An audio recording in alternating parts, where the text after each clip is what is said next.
มันโทน้องก็นัดด่าขับรถเป็นอีก้อยน้องคำตาทำก็เป็นแม่ตาเป็นแม่ของคณดาเป็นเดียว เรียกคนนี้เลยอลิสาขับรถเป็นราชเป็นนี่ของพี่โน่ กิโล น้องชื่อจินดาวรขับรถเป็นจุ๊บกู้เป็นอันคนติดยาซึ่งการแสดงจะเป็นยังไงนะพยายามไปติดตามกันเลย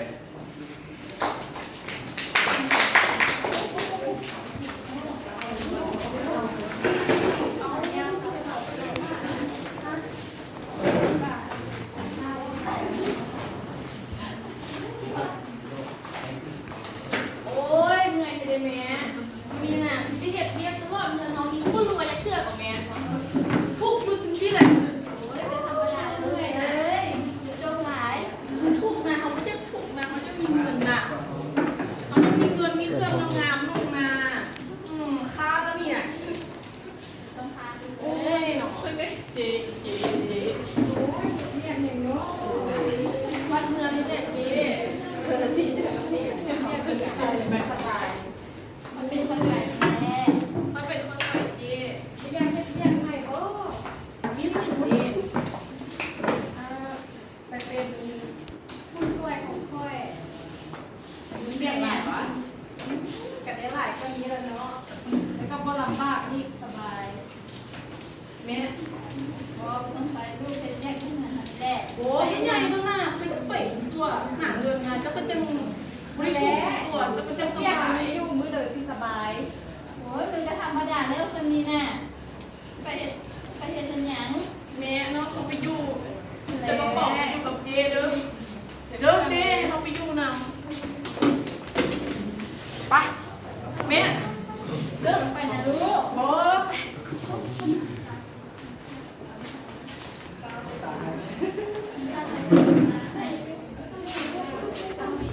ปล่อยลูกไปดิ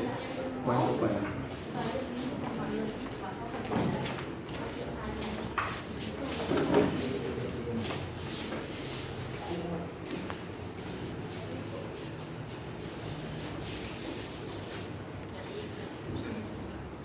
น้อยน้อยน้อยโดย โดยอันนี่ไปอันเก็บนี่แน่ๆนะพี่อาริสาขายเครื่องอยู่ตลาดอีคำล่าอันแบบนั่นแหละโอ้มันติดนี่มาโดนละถามมันเชื่อกับโบได้เก็บมาให้ได้เท่าไหร่350,000โดยเจ๊โดยฟังอาริสาเอ้ยคำล่าเจ๊วันทองไว้ข้อมันเก็บนี่ยมเจ้าโดยได้เจ๊คำล่าว่ามืออื่นได้บ่เจ้าคือพ่อถามให้มันได้แล้วว่ามูมีมืออื่นมูมีจังได้ถามจากเชือกกับบ่ได้เจ้าต้องไปนำมาให้ได้ฉันค่อยบ่ให้เงินเจ้าไปใส่หนี้ให้แม่โดยฉันไปถามเอาใหม่เด้ออลิสาบ่ได้ได้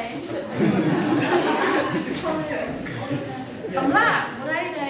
ค่อยพูดมีแม่นะแม่ค่อยป่วยน้องมันก็ทำใจ คนแล้วก็เส้นไหนแล้วก็ซิตี้ค่อยได้ ก็ขบทั้ง เจ๊วันทองน่ะ อื่นในบอกตอนนี้ก็ยังไม่ได้ขายเครื่องเพื่อเย็นใส่ไข่แล้ว ไม่ได้เกี่ยวที่ยังไม่พอสิได้บ่จะต้องมีให้เด้อยังบ่มีบ่ได้ได้วันที่เขาพี่เจ๊บ่ได้น่ะ ไม่ทุกคนได้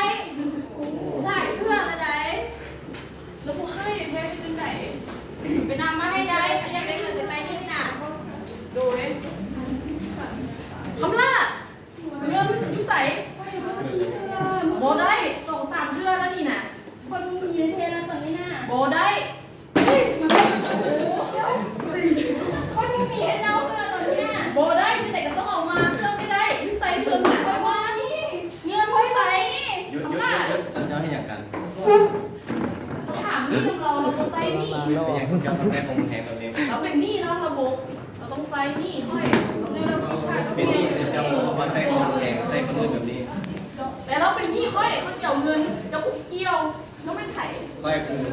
เป็นข้าเป็นตำรวจเนาะ บอกเกี่ย เจ้าว ประเทศแบบนี้แซ่บมากเจ้าประเทศแบบนี้เข้าใจว่ามันมีกฎหมายตอนเลือกของทั้งหมดของประเทศเขา บอก เจ้า ได้ ประเทศ เขา แบบนี้ เขาเกี่ยวเจ้าก็ไปจากคนนี้ไปดูได้ก่อนเจ๊อันนี้เงินเงิน350,000 ตำรวจมีสิทธิ์ แม่เลี้ยวเจ๊ โนเบนิฟิต 350,000อันเจ๊ ตำรวจโนเบนิฟิ ค่อย ต เรื่องเลือดร้อนแม่ของค่อยกับว่าสบายแล้วเป็นเงินเป็นหนี้ถ้ายังบอกอยู่ถึงเงินเจ๊จากล้านนึงได้บ่ ตายเฮ็ดเรียกก็บ่ได้ยังสิมาขอยืมเงิน ค่อยก็ไปทวงหนี้กับคำลาให้เจ้าแล้ว หวังว่าสอบ3เทื่อจังใด แต่ค่อยก็ไปทวงให้ได้เลยเขาขอยืมได้บ่ แต่คนนี้แหละ มันขออีกใบหนึ่งได้บ่เจ๊ ก็ยังว่าบ่ได้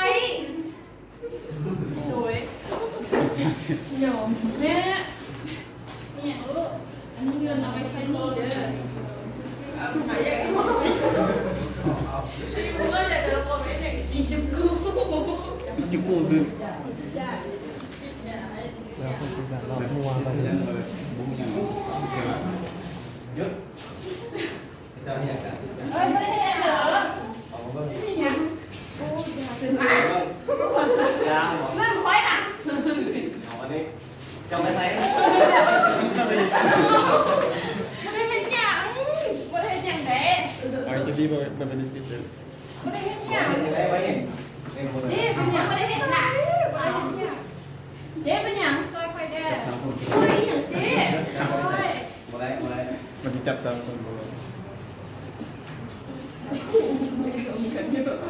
มองบ่ได้บ่ได้เจ้ามีของกลางอยู่ในมือ ใส่ยุ่ใส่เจ๊อะไรไม่ใส่เสริมเป็นใส่นี่แม่ ตำรวจไป นี่ อย่า อย่าเงินข้างนี้อยู่ไหน เอาแม่ของค่อยเด้ของได้ เอ้าจะคุณร้องเดี๋ยวนี้ โอ้ย เอ้าไม่เห็นกำลังเจ้าแล้ว เขาเจ้าจับแล้ว เจ้าเป็นคนไซของเจมันทองว่ะ แน่น ไปพันธิพาเจ้ากลับบ้านพวกเจ้าก็คุกไป ไปเดี๋ยวเจ้าจะได้เป็นอิสระกลับมา ใหญ่แม่อันนี้เงินเด้อเขาได้มาจากเจวันทองจะเอาไว้ใส่ที่เด้อแม่เด้อเขาขอโทษที่ปุ๊บเป็นคนบดีเด้อไปหาเจ้าแม่เขาโทษได้เอาเด้อขวบเนี่ยโดยขอโทษเด้อแม่แค่อภัยเราเด้อ ต่อไปเจ้าต้องไปขึ้นเหตุเกินนั้นอีก โดย ต่อไปอยู่กับพ่อกับแม่ไปอยู่กับแม่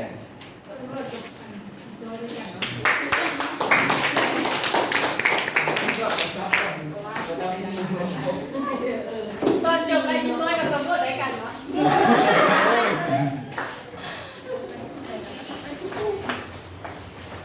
บทเรื่องของเราทั้งหมดเพียงเท่านี้เนาะบทเจ้าอำนาจแห่งเมืองบ้านเกิดเนาะบทเรื่องของเราก็คือการใช้อำนาจสรุปรวมแล้วก็คือว่า